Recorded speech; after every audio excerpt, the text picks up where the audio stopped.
Welcome to the Humans versus Retirement podcast with me, Dan Haylett. This show will help you navigate the intricate financial and non-financial landscape of retirement planning, investment and income strategies, and the human experience beyond the traditional work-life paradigm. Join me as I delve into the challenges, triumphs, and unexpected journeys individuals face as they transition into this new phase of life. From experts across many different areas to personal stories, we uncover the secrets, insights, and practical tips to empower you on your retirement journey. Whether you're just starting to consider retirement or already enjoying this chapter, this podcast is your guide to making the most out of this remarkable phase of life. Now, on to the show.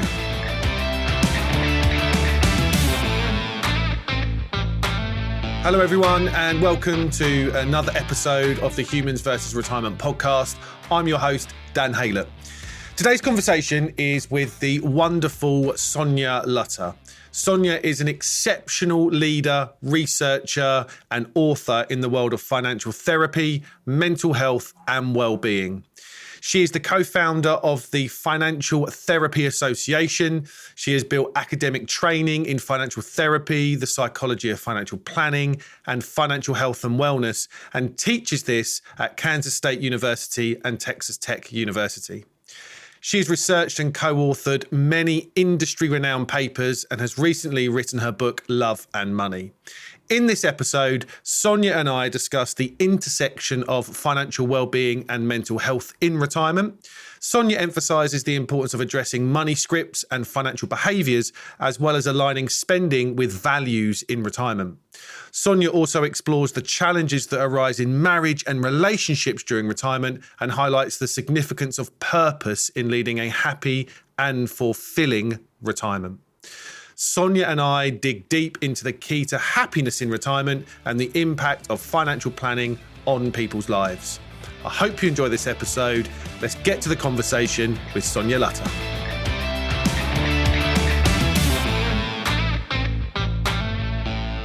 Sonya Lutter, a very warm welcome to the Humans versus Retirement podcast. Thanks, Dan. It's so fun to be here in the United States and you're over there.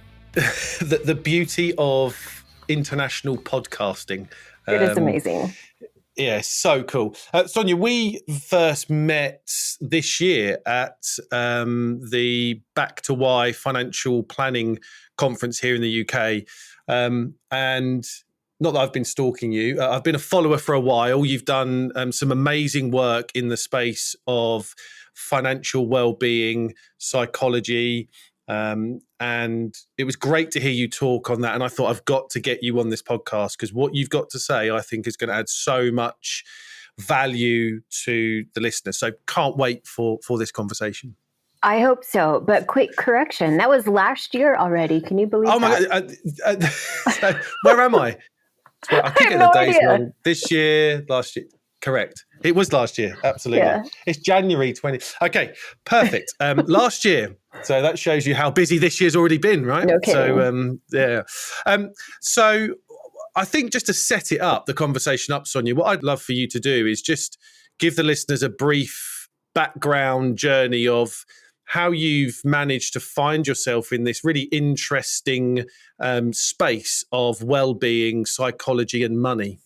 Yeah, it all happened by accident, which I think is not uncommon for folks. I was studying financial planning in college and I was getting ready to graduate. And it occurred to me that I was going to be sitting in front of real people very shortly. And I had no idea what I was going to do if the clients started arguing in front of me or crying in front of me. And I felt very ill prepared.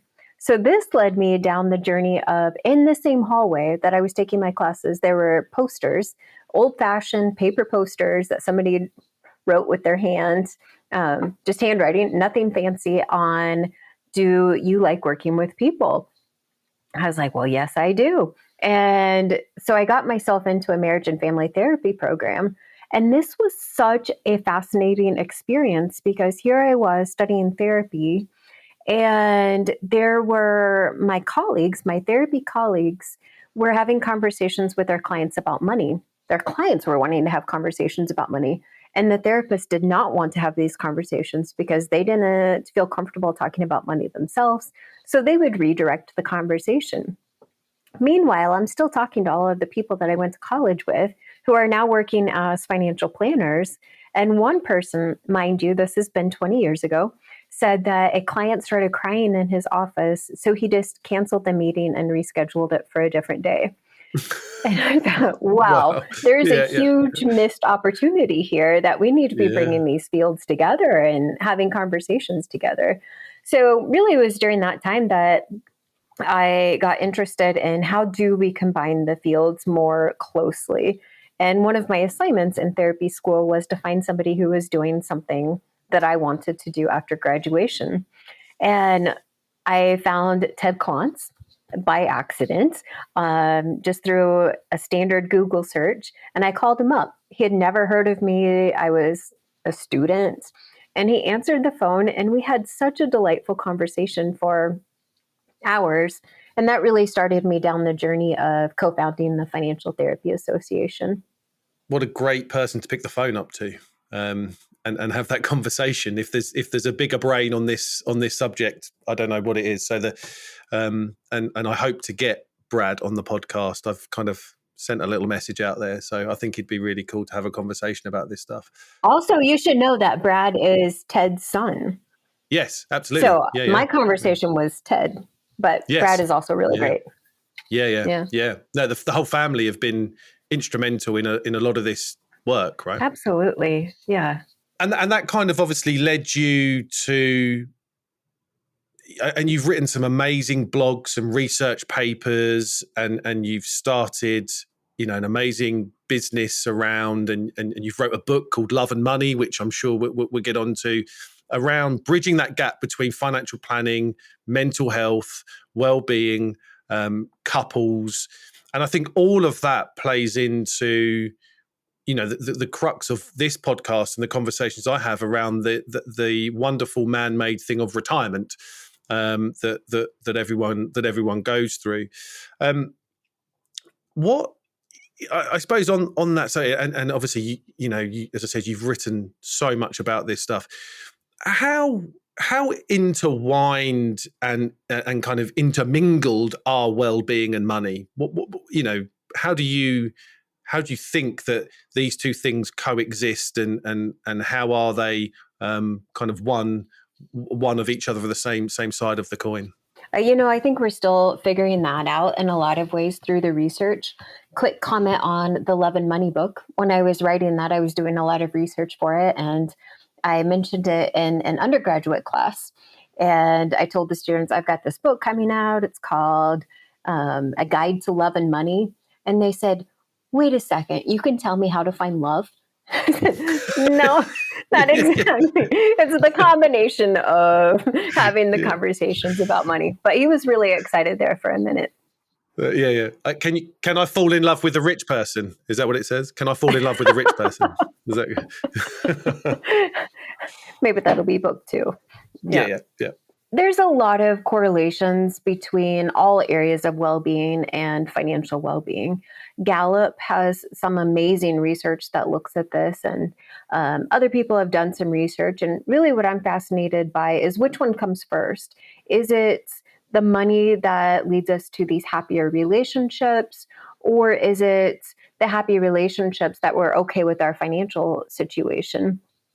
And there's this one study, it was in the Netherlands, a Dutch study that looked at the correlation between income and self-esteem. And I really like that paper because it's easy to assume that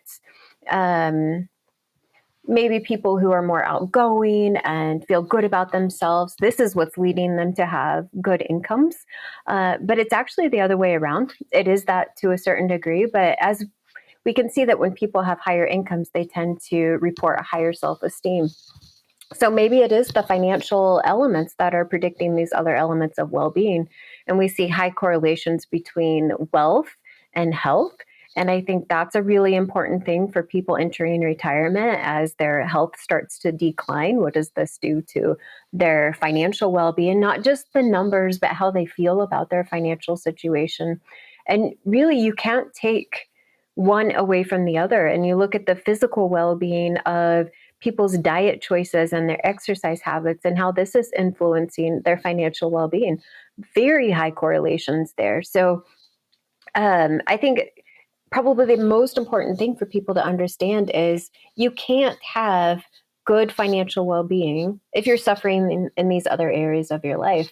So if you're not taking care of yourself physically, if you're not taking care of your relationships, or you're not feeling good about how you're spending your time, the financial well-being is going to suffer, whether you realize it or not. What's really interesting, just to back to a point of your really early journey around, doing financial planning and then moving into therapy, and the fact that people training to be therapists shied away from talking about money. Is money one of the most, if not the most, emotive subjects in the sphere of kind of emotional subjects that we can that we can tackle? Do you think it scares people away, even people that are training to be therapists, a bit like, oh, the money thing? Hold on a second, I don't know where to go now. Yeah. I've heard Rob Gardner say this on a podcast. So if he's listening, follow up with the actual citation because I cannot find it. But he says that 51% of mental health issues are financially related in some way. So I think that's super fascinating. Some of the research that I have done has looked at who's going to therapy and who's going to financial professionals. And there's a huge overlap between people who are going to financial professionals. 30% of them also have some sort of relational issue they want to talk about. A third of the people that are going to therapy have some sort of financial issue that they're wanting to talk about. So we definitely see really high correlations between those issues. And I think it's because people don't really know where to start, because it is part of necessity of life is having these conversations about money. We can't live without money or resources of some sort. And so when we get into this relationship with new people, we're forced to have conversations that we have been told to avoid having conversations about as a child. We're told, don't talk about how much money you make. It's impolite. And all of a sudden, you're with this person and you're having to have these conversations. And I think that's probably one of the reasons why we see financial issues are the number one thing that couples argue about. And it is very predictive of relationship satisfaction. So I think it's, people just don't really know where to go. No. I think I might have said this on one of the episodes before, but I had a couple, it wasn't last year, it was the year before that. Let's get my years right. Not last year, the year before. And the wife said, I'd rather be talking to you about my sex life than our financial situation. It's kind of like, I absolutely believe that. Yeah. Yeah. I've also read this research, and I can't remember, I don't know who to attribute this to, but it was saying that people are more willing to tell people about the prescriptions that they're taking and also their sex life than to mention how much money they make or how much money they have in the bank. Unbelievable. Isn't that wild? Yeah, I just find it, and real life stories. I see it all the time. Couples I work with, the anxiety about having those conversations is. I mean, you can feel it in the air when they come into the meeting room, and so it's absolutely real.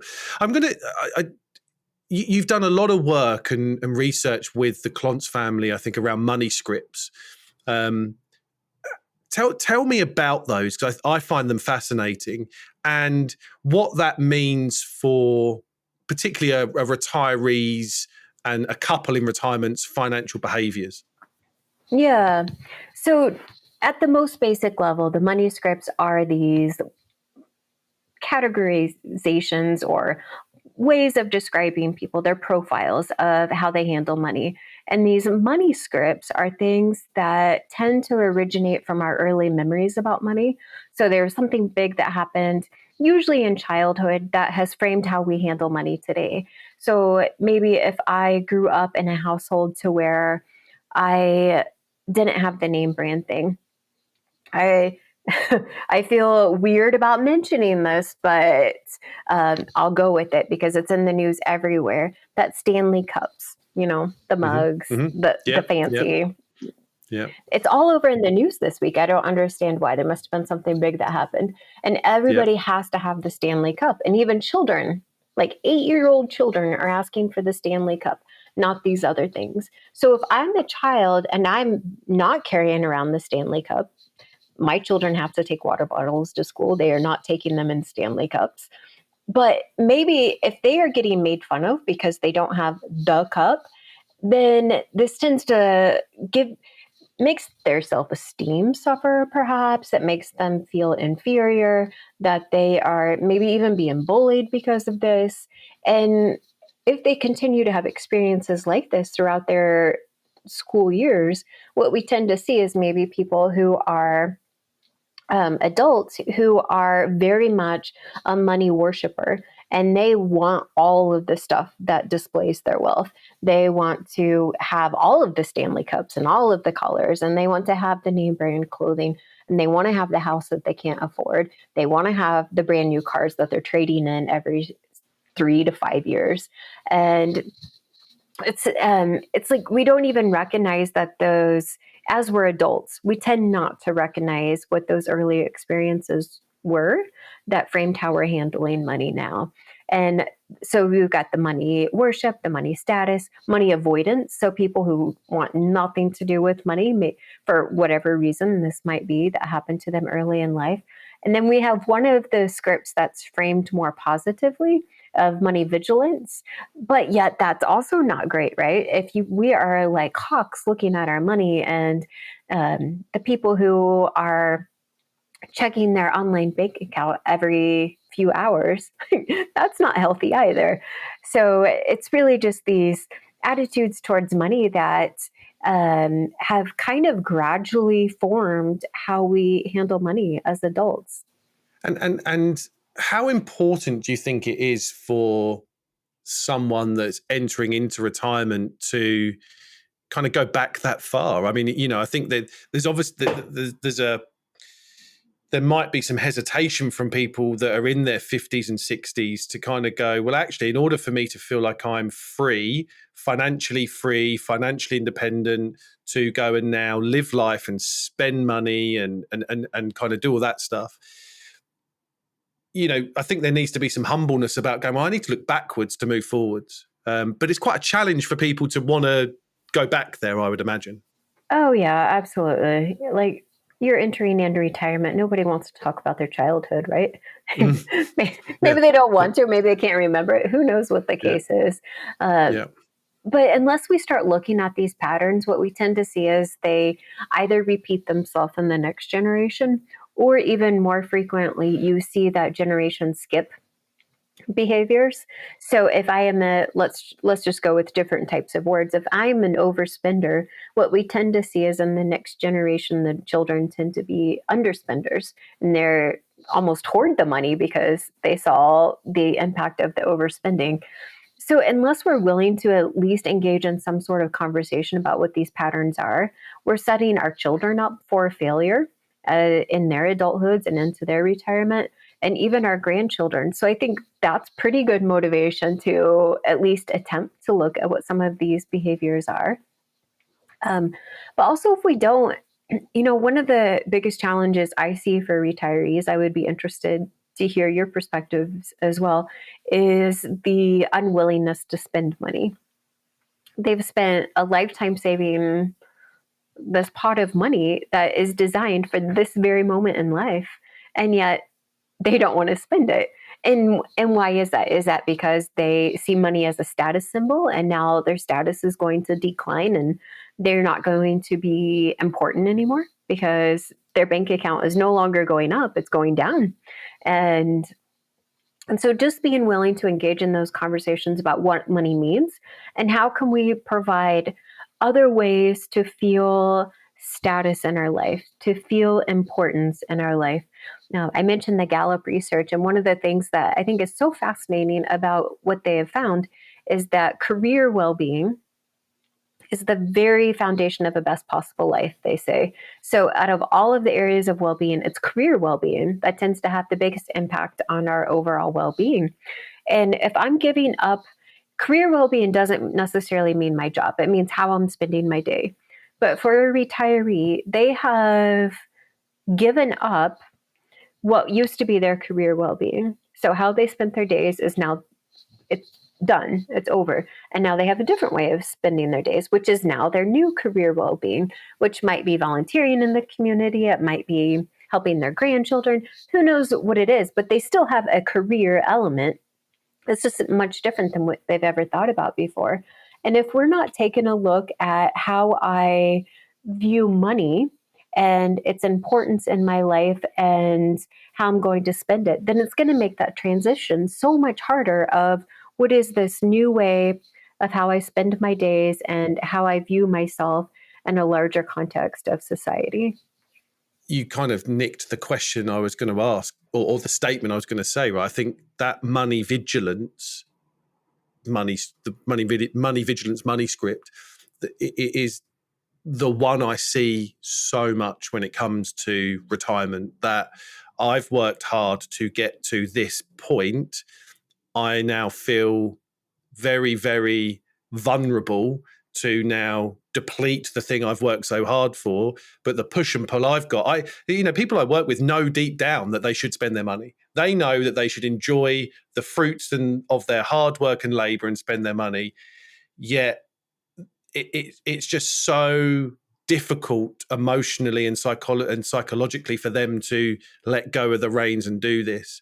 And I think it's a massive problem. There was a study over here a good few years ago that said about 70% of the starting net wealth of a client is remaining at the end of their life. People simply don't spend down their money anywhere near what they thought they would do. And a bit like I draw about and say that you're not leaving money on the table there. You're leaving memories and experiences and time with family. And I think if there's one thing that I would really encourage people to think about going forward, it's how it's not the numbers, right? It doesn't matter what cash flow says. It doesn't matter how pretty the spreadsheet looks. It doesn't matter how certain your outcomes are. It doesn't matter how much money you've got. It doesn't matter whether you know you've got enough money. No matter what I show from a numbers point of view, it isn't going to change the fact that you feel really vulnerable when spending your money. That's where these money scripts and kind of revisiting some earlier things and thinking about our parents and our grandparents, the influence that their behaviors have had on us. It needs to go there in order to do it. More numbers don't equal solutions to this problem. Absolutely. And again, I don't know that people have any idea what their money scripts are, just asking the average person. So taking the assessment and just learning a little bit about yourself. And even if you don't want to talk about why it is that you have this particular money script, it's useful information to think about, okay, I am money avoidant and I don't want to have any conversations about money. And how can we make that work as we go into that transition to retirement? Maybe I need some automated system so that I don't have to think about the money. And yet I can feel secure that I am not going to run out of money, and providing some of that reassurance to clients in a different way, that we're not talking about the dollars and the cents, the pounds. And talking more about the meaning behind that money. Carrying on this theme, I want you to, can I ask you to put your marriage therapy hat on now, please? Okay. So kind of we've said that, freely spending your hard-earned money is, I think, one of the biggest challenges. But I'm interested to get your take on how this plays out with couples, because I often find that both couples have differing opinions and views on this, right? So it's very rare that both people are either hoarders or spenders. There's a conflict that happens here. So I'm interested to get your views on how that works, and also, have you got any ideas, thoughts, tips, etc., on how couples can start to work together and engage on aligning kind of spending money and time? Yeah. I bet that you are an exception in your work with clients, that you have asked them about their values. by and large, most financial advisors are not talking about the core values about a person. And this is really where the conflict starts with couples, is that they're not on the same page about what's most important to them in their life. Sure, they've had an entire lifetime together, perhaps, of a good marriage, maybe even a great marriage. And yet they still haven't identified at their uttermost core what is most important to them. Not necessarily the things, but the ideas that are important. And that's when it comes to spending money that it becomes so much more important. You went through a life and you've had necessary bills to pay, you've had maybe children to take care of. So it's been pretty structured in terms of how you spend your money. Then you get to this point in life to where things are more open, and now you get some flexibility in how you spend that money that you've saved throughout your entire life. And how we spend that money is a direct reflection of our core values.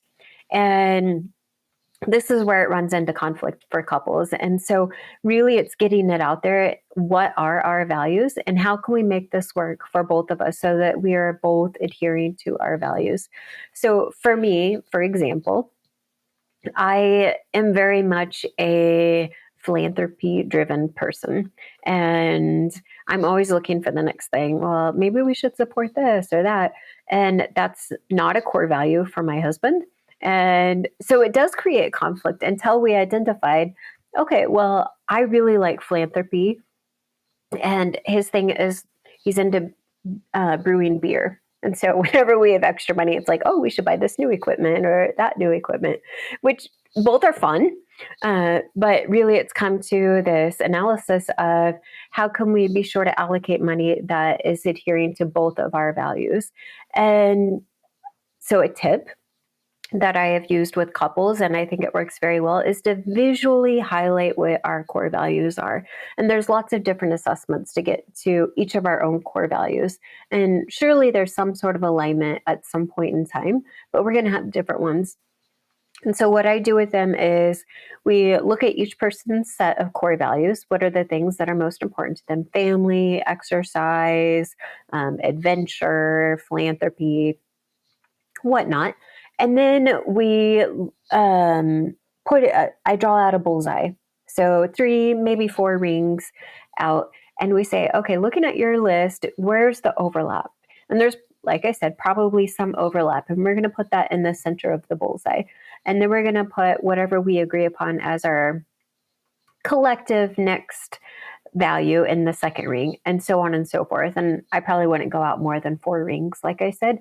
And then I have them on sticky notes write down what our goals are, or maybe I'll write it down for them. So we've talked about a vacation, or we've talked about buying a new car, or we've talked about traveling abroad, or visiting our children every month. And then we start putting those on the different rings of the bullseye. And maybe we have some goals written down or ways that we've talked about spending the money or not spending the money that don't really align with one of those 3 or 4 core values. We don't throw the goal away. We just put it on the outside of the bullseye. And then we start looking at it. Okay, so how can we make sure that both of you are cared for and that we are aligning what you're doing with these things that you're telling me are most important for you? And I have found that that's actually really enlightening for both of the partners, because it's not a conversation that they've necessarily had before. And it's very visual. Most people are more visual than just theoretically, oh, we should do this or that. And so it puts it out there and it lets them collectively decide how they want to allocate their resources so that both of them are getting something for their core values. That's such good advice. I think it's I've kind of done something very similar, but I think one of the dangers I see with couples in this space is that I think they all of a sudden feel like they have to be kind of one. It's kind of like, either they both retire at the same time, right? Or kind of, they're both slowing down. And it's like, well, we need to find a load of common stuff. But actually, that's where conflicts can start to happen. I say to people, it's okay to have kind of 3 strands of this. You have your strand, your partner and spouse has their strand, and then you have the things that you love doing together, right? You don't have to do everything. You're still an individual. And if you spent 30 years of not being in each other's pockets, it's going to be really challenging for you to then all of a sudden be together, right? It's kind of like, Absolutely. so I think it's okay to have your thing, and it's okay for your partner and spouse to have their thing, and you will absolutely have common ground, and you figure out where time and money is spent on that spectrum, as you said, within that, within the graph or the bullseye or the dartboard or whatever you do it. I think, people can find their own visual, right? Whatever they want to draw and sticky notes on certain things. I think it's a great thing to do as you're preparing for retirement. Yeah, I love that idea that you're also talking about, just to reiterate, we don't have to do everything together. And again, I'll go back to some of the Gallup's well-being research because they have so much of it. They talk a lot about social well-being and staying connected with friends and ideal amounts of time to spend with other people. And there is a key number of hours you should spend with other people. And it's 6 hours per day that you should be engaged in social interactions with other people. So 6 hours a day with my spouse. Right now, I think I would lose my mind if that was my only social interaction. So we need to diversify that a bit, right? Every day to have 6 hours of social interactions. And if it's a single person, it's going to become overwhelming. So thinking about just different ways that we want to incorporate that throughout retirement. And they even have some research that looks at who those friends are and what types of conversations. And I think it's so fascinating that logically a friend is happier. That has a direct impact on your happiness. But having a friend of a friend of a friend who is happier has a bigger impact on my happiness than an increase in income. Isn't that crazy? Fantastic. It's crazy. So get involved with other people and have those social interactions. I think it's great. Hi everyone, Dan here. I just wanted to jump in real quick to say that if you are thinking about or unsure where to start with your retirement plans, then I've put together what I believe to be one of the best free resources for you. My Retirement Toolkit is packed with videos, guides, webinars, worksheets, blogs, and podcast episodes, and is completely free to download. Just go to the show notes where you will find the link. Now, let's get back to the show. So I think that's fascinating, absolutely fascinating, and great practical advice. Staying in the kind of realm of marriage, then, how have you seen kind of marriage and relationships change during retirement? We've probably touched on it a little bit here, but kind of it's definitely a very changed or flexible and changing area of retirement for people, isn't it? Oh, yeah, sure. I was used to spending my time how I wanted to spend my time. And now there's somebody else looking after how I'm spending my time. And that is stressful. And we see some of those spikes in anxiety and just changes in general well-being as a result of that shift from having my day pretty structured to where now it's not at all structured. And you can physically see it in people when they enter in retirement and they don't have a clear plan with changes in their physical well-being and how they're sleeping, et cetera. And of course, this impacts the couple relationship, right? We get on each other's nerves more often. Maybe we're just confused and lost and maybe over-engaged with our adult children who don't necessarily want us engaged in their life, but we don't know how to spend our time. So that's what we're doing. So it's certainly a tough time, just like beginning of marriage is a tough time for couples as well. Just like having children is a tough time, just like children going away to college is a tough time. It's another one of those major transitions. And you have to be on the same page of how you're going to approach that scenario. And do you want to spend 6 hours a day in social interaction with each other? There might be some couples who want to. I would prefer hanging out with my dog as well for 6 hours every single day if I had to pick just one. But I think you've got to have that conversation before you enter into the retirement period. Just like before you get married, let's have a conversation what that looks like before we have children. All of those major transitions, and reevaluate it as you go along. I think the statistics are very similar in the US than they are in the UK. There's been a huge rise in divorces in the over 60s. I think it's been like a 65% increase in the last 10 years in the UK. And I think that goes hand in hand with how retirement has moved, hasn't it? It's people are retiring earlier. Absolutely. They are they're in retirement longer, but they still haven't actually planned much for how they're going to spend their time. So I think it's a really crucial part. If you love your husband or your wife and you want to spend time together, my tip is don't take it for granted that you're both thinking the same thing.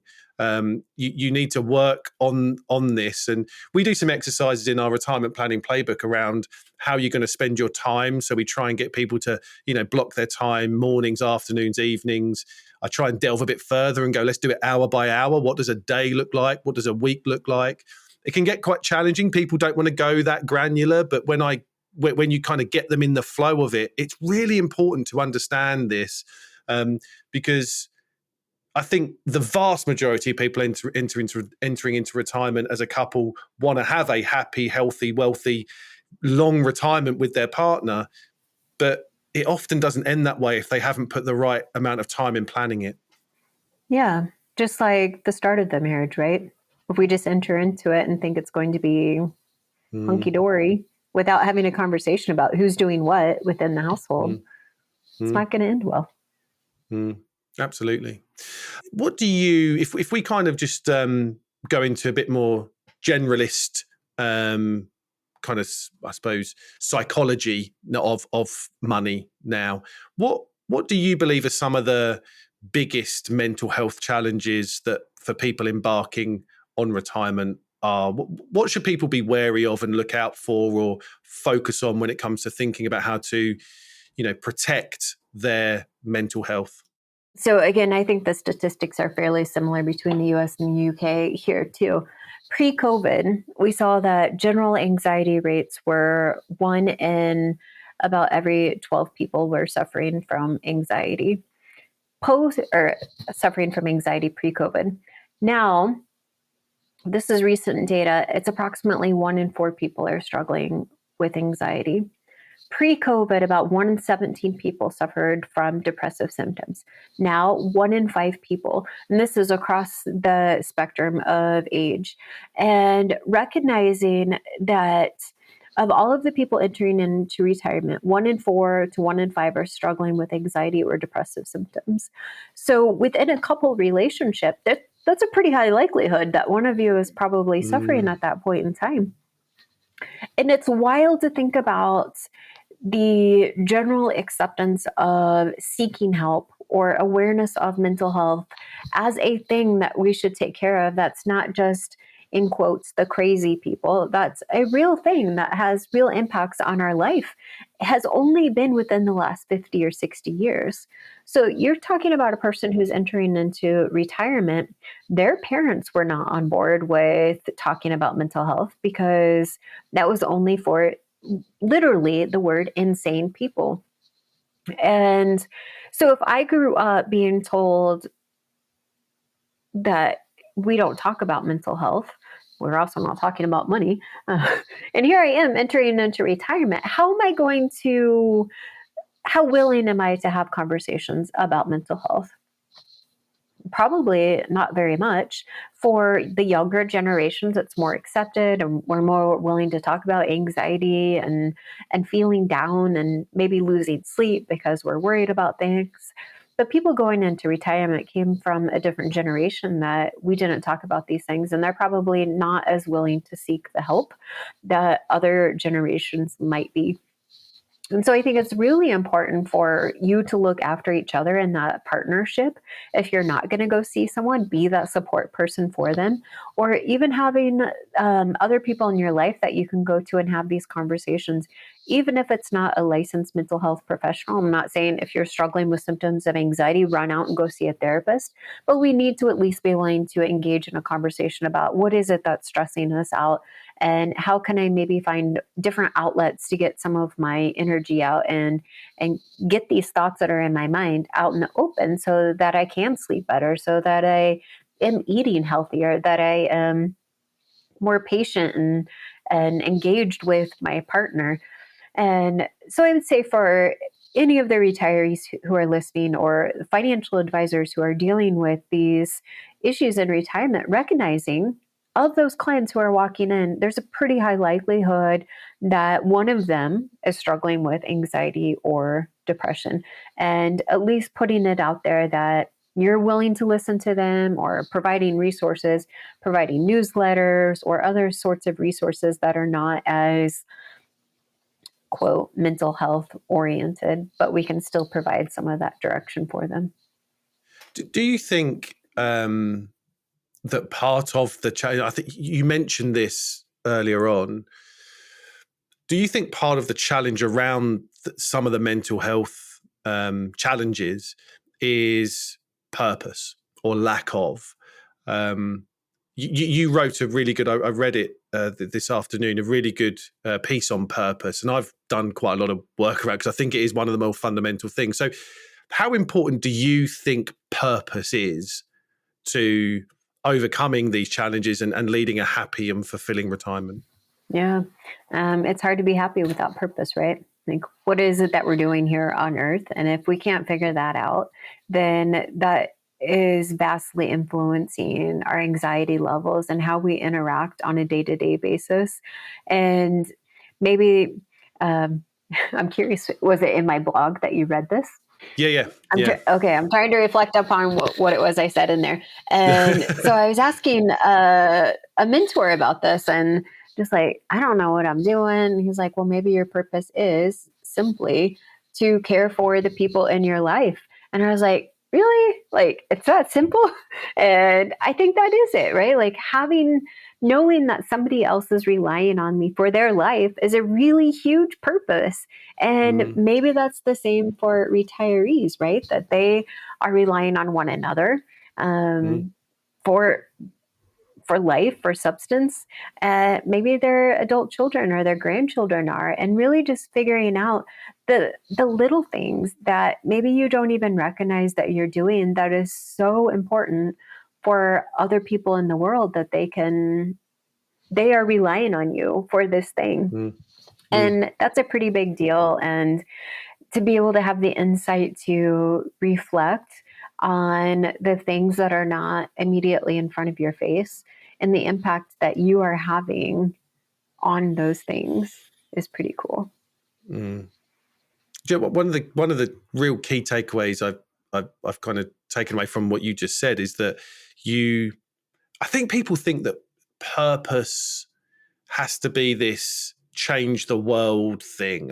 Purpose has to be big. I have to have big purpose. But the happiest people I know find purpose in the smallest things, right? As you said, Absolutely. it's, and so you don't have to look too far to find a purpose. You don't have to go and change the world to figure a thing that gives you the reason to pull back the duvet. So I think that's a really interesting mindset for retirees to get into. Yes, you are leaving a career where you might have had status and success and all of that, but the thing you're retiring to doesn't have to be a level above that. You can find purpose in other, maybe more smaller things that might deliver more happiness. Yeah.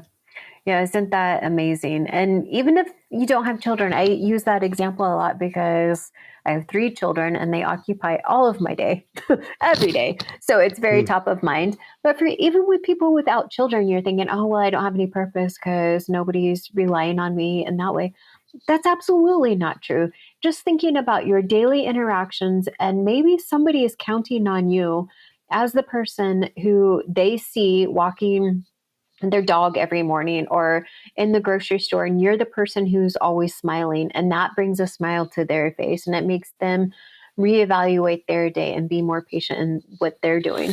So you don't, yes, you said it perfectly, that you don't have to look far. Like, there are little things that we are doing that other people are counting on us to do. And is that not your purpose? Absolutely. Sonia, you done some research and study and wrote something entitled, I think it might be a bigger title than this, but kind of Want to Be Happy, Find a Financial Advisor. Talk to me about that. I mean, not that this is, well, it is a plug for what we do, because I think everybody I work with is happier than by working with me. How could you not be? Bless them. But kind of what, like, you know, what does your research say? Because I often think that it's ignored by people. You know, maybe people want to start working with a financial planner because they want to get better returns on their investments. Maybe they want to start working with a financial planner because they want to save taxes. But that isn't the value or that isn't the entirety of the value. And in fact, it's not the most valuable thing that we offer. Yeah. Yeah, that was really fun research because we found a lot of neat little nuggets within that. So one of the things was people who are working with a financial advisor were happy on all of the domains that we looked at than people who weren't working with a financial advisor. Everything else about them was the same: their age, income, wealth, holding all of that stable. So the only factor that we're looking at being different is you have an advisor or you don't have an advisor. People with the advisor, if we look at the average, they were always above average on impact, feeling like they had impact in their life, feeling fulfilled, feeling like they had purpose or that they were making a difference, and they felt more grateful. And we saw that people who were not working with a financial advisor were below average on all of those various elements of happiness that we looked at. And we saw that this was, again, across wealth levels. But one of the really fascinating things is when people get to wealth of $1.2 million, this was in the US, obviously, we saw huge deviations in happiness among the people who were working with a financial advisor or not. And so, again, before 1.2 million, still you have an advisor, you're happier than those without. But at the 1.2, it just like skyrockets difference between the two groups. And I think it's because the financial advisor is providing some of that roadmap of, we have now met all of our needs and we are good to go on all of the basic check marks that people expect for someone like me. But now what do I do with this other money? And how do I use it to fulfill my goals that align with my values? And the financial advisor is there to guide those conversations. Another really fascinating thing about that research is we saw that people who were working with a financial advisor did have higher financial satisfaction. That's not surprising because you're talking about money and you probably have a better idea of what's going on with your money. But also, people who are working with a financial advisor had higher relationship satisfaction than people who are not working with a financial advisor. And that is pretty profound because we weren't controlling the type of financial advisor they were working with. It could have been any financial advisor.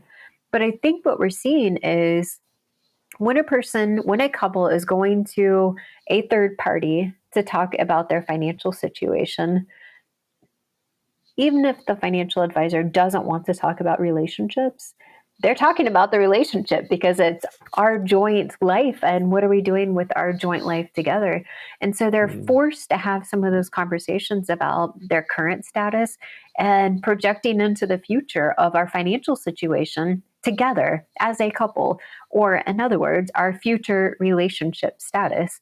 And that's a pretty remarkable thing that financial advisors are able to offer without even realizing that they're doing it.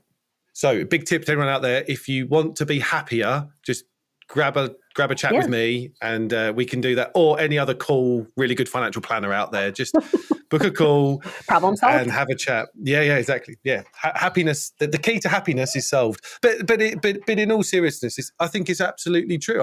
I think I know the feedback that we get from our clients is not, oh, thank you for getting a 3% return on our money. It's never that. It's thank you for giving us freedom to do this. Thank you for allowing us to do this. I've gifted my son or daughter this and never would have done it if you weren't there. We've gone on this holiday and we never would have done it. I've never felt so free. Every good financial planner has got these these quotes coming out of their ears, and I think it's lovely to get a study to really back that up that suggests that that's the case. Yeah, it was a lot of really good nuggets within that one. Amazing. Sonia, as we kind of wind down, it's been such a brilliant conversation. Thank you so much. I would love for you to kind of just share where people can find you. Your website is great. You've got kind of online courses that people can you go into. There's one with couples. The book is one that I haven't read, but it's now in my Amazon basket, so it's next on the list. And so I'll put all the links to everything in there. But where can they see you, and where can they find out more? Yep, I've made it very easy for folks. You can go to LinkedIn, search my name, Sonya Lutter, or just sonyalutter.com, and it will take you to all of those places too. So I really encourage people to reach out, to look at the blogs and the writing that you do and the research papers and the books. I think it really does, I think, bring home and start to give people real understanding about some of what I think are the most fundamental and foundational things to a happy retirement that people often ignore because they start retirement with the money and not with the love. If that makes sense. I loved it. I think love comes first. Love comes first before money. That's my opinion. Probably. Sonia, thank you so much for this conversation. It's been wonderful. Thank you. Thank you, Dan. And that just leaves me to thank everyone for listening to another episode of the Humans versus Retirement podcast. As always, it's been a massive pleasure to have you along today. Until next time, take care. Thanks for tuning in to the Humans versus Retirement podcast. I hope this show will arm you with insights, strategies, and a newfound excitement for navigating life beyond the 9-to-5 grind. Remember, retirement isn't just an endpoint, it's a vibrant chapter brimming with opportunities for growth, adventure, and purpose. Keep exploring, stay curious, and embrace the next phase of your life with enthusiasm. Until next time, may your retirement dreams continue to flourish and inspire.